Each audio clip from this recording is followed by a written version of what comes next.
correctly, with a mix of anger and grief. I never would have ever imagined that the country in which my parents immigrated to for safety and for a successful future for their children would result in this. This didn't have to happen. But while you were in prison, You did. You needed bang guns so you couldn't protect yourself that you are now in preparation for this COVID fucking hoax. And only the fire awaits you. Today, the judge spent more than an hour reminding Tarrant of each person he killed and injured, and the agony the families and the Muslim community now face. Then, he handed down the sentence. The agony society must now face. It was brutal and beyond callous. Your actions were inhuman. Do you know, I can't believe this, I really First man can't. in New Zealand to be given a full life term with no parole. I can't believe In this. many of their impact statements, survivors and bereaved families have Are asked judges the judge for exactly blind to that. the fact, or are they Today, complicit justice in has the been lie? served. One or the other, innit? I can't work it out. He's either fooled by the lie or complicit.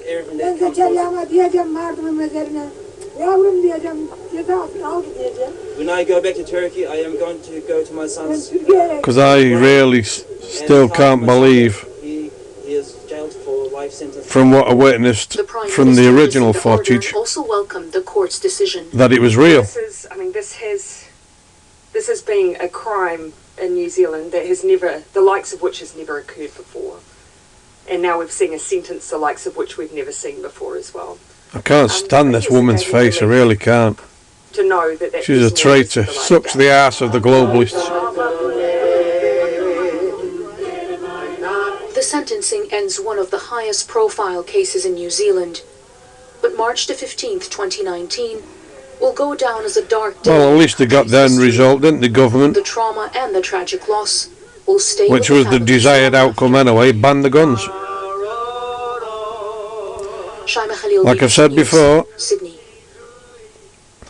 And we're joined now by Leanne Dalzell. people in the NZ Thank you very much unarmed for talking to us today are on much BBC easier to News. control. Powerful words from Judge Cameron Mander in sentencing. Powerful He said, your words. crimes are so wicked that even if you are detained until you die, it Oh, will they always not use exhaust fucking the requirements of punishment. words what Nonetheless, the this news is the think first of time power someone so has they been can get sentenced it to drilled life into your parole heads. in New Zealand. How important is this sentence for the families of the victims, the survivors, and how important is it in terms of the message it sends?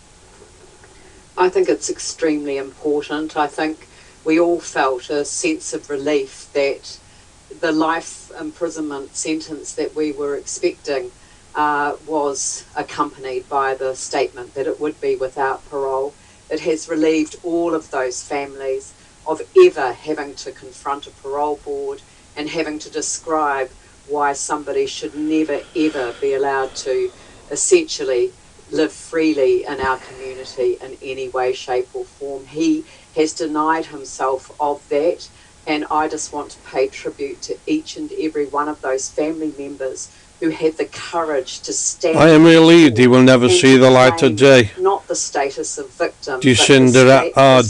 status of some. Well, he will see the light of day. Why are they keeping him in a fucking black hole while he's in prison? With life and with their ability. Don't mean you can't see the light of day when you're in jail, does it? And with great dignity and poise, state how their lives have been affected by this atrocity.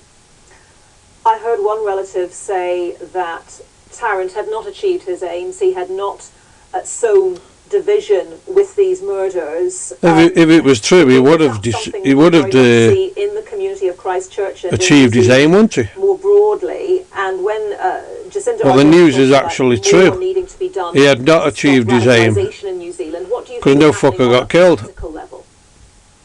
Well, I agree with the point that when we reflect. If any of you have ever watched the original footage, what got banned,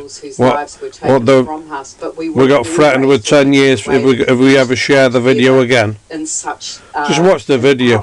Just doesn't look real. Both grief and support for the Muslim community. What about but also that on his sense first of entry? compassion and kindness of the mosque that he'd never been into has before. enabled us to see us And through to a cartridge this was day. already So on this floor, is a real written with the white turning point, writing but on, I agree entirely with the prior to him entering the building. radicalisation, What? We meant to is believe this was real. amplified through social media and That was the internet smoking gun, generally, that cartridge on where floor. people are One able of the to smoking reach guns. out and to find comfort in this. So you've never been in the building dark before. places on the web. It's your first And time I entering think the we building. need to do a And there lot happens to more be a to cartridge ensure on that, floor communities with do all his not white see writing on. themselves as What's setting same as the themselves out apart equipment that he's from, already got in his car. others. I recall one of the Another thing people didn't pick up on. saying, Why was all his glass all frosted out? it is you, Halfway up you his are window the other, screens, you know, all the way around the and, vehicle.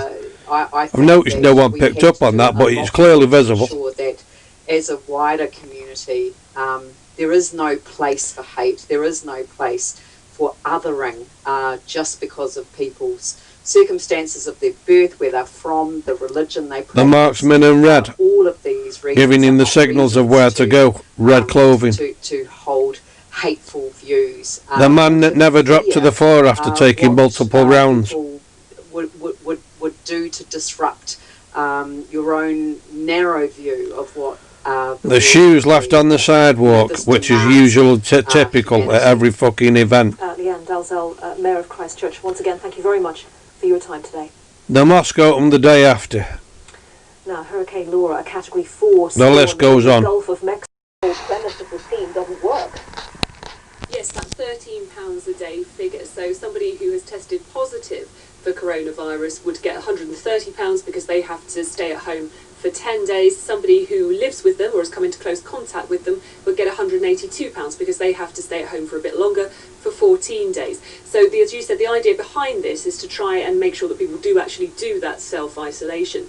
But there are also some restrictions on who can actually claim this money. So Government intending on collapsing the economy further, aren't they? Must already be claiming universal credit or working tax. Paying you now just for make sure you quarantine. From home, and you must be. There you are, son. Get that money in your ass pocket. You stay at home like a good boy, you know. No discrimination against women there, but you know what I'm saying. Self-isolate officially by the NHS Test and Trace programme, and the government says there will be checks. But on that, paying you now to stay at home, another chunk of money for you. You've got to self-quarantine here. Here's some money.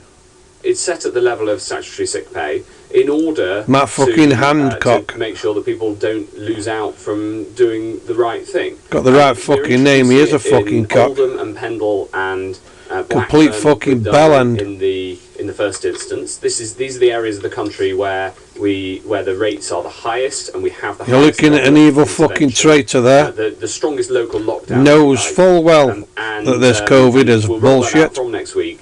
And then obviously monitor it very closely. He's towing the line. Now, he said that this measure had been introduced after feedback and that it would strengthen the Feedback from him. It had come under scrutiny, but now said was working well. So that's why they've introduced it. But there are still those who are concerned about that. Coronavirus low income support. It just simply isn't enough. Among them, the Mayor of Greater Manchester. People in areas of high rates of COVID-19. And that actually the government should be looking at reimbursing people on full pay. Okay, Helen, thank you. The places where the only high rate is where the government have invented it's a fucking high rate. High rate doesn't exist. This morning, Sir Ed Davey and Layla Moran are Government can just pick and choose anywhere they fucking want as being an high rate and shut you down. And localise it. Year's general election. And from 11:30 this morning, you can see coverage of that result and the maiden speech of the incoming leader. I bet they put probably. It wouldn't surprise me if they are plucking straws. 14 minutes past 9. The headlines for you now. Let's just do a lucky dip, see where we can shut down. Parole for the gunman who shot and killed 51 people at 2 mosques in New Zealand. It's the longest sentence in the country's history. Hurricane Laura. Yeah, they watched the fucking longest documentary in the world's fucking history. PKs, 10 hour long. Get your fucking head stuck into that if you want to know some facts about this fucking. What was it called? Christchurch shooting. Get your head stuck into that. The longest documentary you'll ever see in history. Major sporting events across the US have been postponed in response to the shooting of a black man by police in Wisconsin. curfew has been imposed in the city of Minneapolis in the neighboring state of Minnesota after looting broke out there. 200 U.S. federal agents have now been sent to Kenosha, where Jacob Blake was shot and wounded, and where a fourth night of curfew is in effect. Our correspondent David Willis has more. Jacob Blake, the human Terminator. A vacuum created by 7 bullets and survived. Overstretched police force has come armed vigilantes, one of whom was caught on camera before Tuesday night's violence. Reports suggest the individual interviewed, 17-year-old Kyle Rittenhouse, later put his weapon to use. This mobile phone footage appears to capture the moment someone fires on protesters.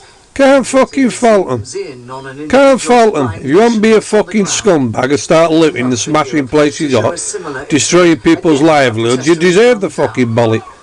It's only like if someone were coming in your house, innit? To rob your house, you've got to defend yourself. Walking with his hands up towards the police. A 17-year-old has since been charged with first-degree murder. Charged with first-degree murder. Yeah, raise that footage. Man Jacob Blake by a white police officer.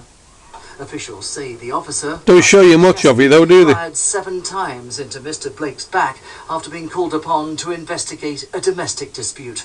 During the investigation following the initial incident, Mr. Blake admitted that he had a knife in his possession, and DCI agents, that's the Division of Criminal Investigation, recovered a knife from the driver's side floor. George Floyd fucking Blake's vehicle. died, so-called died, which I don't fucking believe in. Knee on his neck, 7 minutes or something. I can't breathe. This guy takes 7 fucking bullets. Whilst in a video, Something in the right, is his it? Democratic rival Joe Biden appealed for calm. Appealed for calm, fuck off. You fucking love it. It's what you want. Bring in martial law. It's what you want. In a statement, the local basketball team George Soros is fucking funding it all. a surprise boycott of their playoff game in response to the shooting. You wouldn't hear about that though. George Soros fucking funding it. Season could now be in jeopardy. Meanwhile, hundreds of National Guard officers have now been sent to Kenosha as the latest protests over police brutality and racial injustice threaten to spread across. This is what they're causing all this racist shit. BBC News, Los Angeles. We're all fucking bunch of racists, aren't you, for one thing and another? Being boycotted as these tensions continue. We'll have more details on all of that in our sports bulletin with Jane Dougal just after. You're Islamophobic, you're homophobic. Now, people who organise illegal gatherings could be fined up to £10,000 under new police powers coming into effect. There's all sorts of fucking phobics, isn't there? If you just oppose something. As coronavirus lockdown restrictions were eased. The Home Secretary, Priti Patel, says the police will crack down hard on the perpetrators. We have seen far too many unlicensed music events, so parties, illegal raves, and gatherings of over 30 people. Well, when you dumb down the population and stop people's fucking fun, what do you expect people to do? So they take it into their own hands to carry on having fun and partying. We have a COVID crisis, a health The COVID crisis, COVID bullshit crisis. And who the fuck she start pushing the fucking law on people? We are going to put in fines in place. Fines. Stick your fines up your fucking ass. Implement fines of £10,000. They love it, don't they? They love it. £10,000, not 11,000, not 9,000, 10,000. These are dangerous places. People should. Dangerous places? What, raving, partying? Fuck me, I've been hundreds of raves in my fucking life. They're not dangerous places. Absolutely shutting down these. Tell you something, you're more safer at a rave than you are at a fucking pub brawl. Now, our former superintendent for the Metropolitan Police, Dal Babu. Dal, good to have you with us. Raves, dangerous places. Can you fucking believe it? These fines that the Home Secretary. I've actually never been a rave in a fucking life. Be a deterrent, first of all. I don't think so. I think my experience when I dealt with illegal gatherings was that people were prepared to do these. They would often make sure that they don't have any sort of bank accounts that could be traced to them, and they would often make sure that they don't have any sort of bank accounts that could be traced to them, and they would often make sure that they don't have any sort of bank accounts that could be traced to them, and they assume that there will be some kind of There you are. You've just seen the danger. You've just said it right there, folks. Bank accounts that can be traced to them. They are. Do you understand now why they want a cashless society? He's just give the game away right there. What about the practicalities of trying to bank accounts that could be traced to them. That's your future. You won't be able to do shit in your life people safe, is she? when it becomes cashless Well, we've had a society. reduction of 22,000 police officers, 18,000. I'm glad he said that. He's just give it away. And we're in the middle of a recruitment drive which has been massively impacted by COVID. So the police don't have the resources that they do have had in the past. And actually, if you try and stop these events, you need a significant amount of police officers. You need the intelligence from police civilians about what's happening. I only wish I knew where these raves were so I could fucking attend them. Officers won't necessarily have the experience, the skills to deal with fast-moving incidents. Try and have a bit of fucking fun in the heat of all this bullshit. And I think we're actually seeing the impact The of government lies and propaganda, policing when we've now keeping tried this to, bullshit stop COVID these alive. events happening. How difficult is it to get? It's the lies what keeps this alive. The news. Organised on social media. All the fools what just rely on the news as being gospel. Well, absolutely. I mean, this is very, very different to what's happened in the past. In the past, people. Anyone knows where there's any illegal raves going on? Flyers out there. I was going to say then drop me a message, but you'd be giving it away, wouldn't you? Leaving a message on the video. On walls. These days, they can be done within a few hours' notice, or even an hour's notice via social media. What you need. Social media is the downfall, isn't it? Pick up that intelligence, and because of the cutbacks we've had in police civilian staff, we don't have those officers. Probably gone back to dull times when you used to. No one knew where the raves were till about the last few hours. Respond to that very, very quickly. And yet it was all given in codes back in the 80s, early 90s. I mean. By the time police will get their resources together to try and deal with something, the event has already started. And they're much more difficult to stop once they've actually started, once you've got hundreds of people present. Do you get the mentality? They are, there's another good clue. A lot more difficult to stop once you've got the people present. So that meant gatherings like this when a lot of people were there in power, they couldn't stop it. It's shocking. There you are, people power, folks. That's what it takes to overthrow this COVID. He's just said it right there. So, they shouldn't happen. We should discourage people going to. Large amount of people are out of control. There you are. So it's absolutely right that we try and do everything we can to stop these events, but we need to look at what happens. This is a constant theme in policing. We have police reducing crime and resources are taken away, and then we have. Well, leave people alone who are fucking partying and enjoying themselves. It's not crime of the fucking century, is it? Former Chief Superintendent for the Met. They're not out murdering some fucker, stabbing some fucker, shooting some fucker. They're just listening to music and enjoying themselves. Oh, but it's the biggest crime of the century. You've got to destroy it. You've got to take it down. To the location near Khanefli, and nearby homes were evacuated after the fire last night. How many people have we heard then? How many lists have we been given them from the previous raves what they've attended and shut down?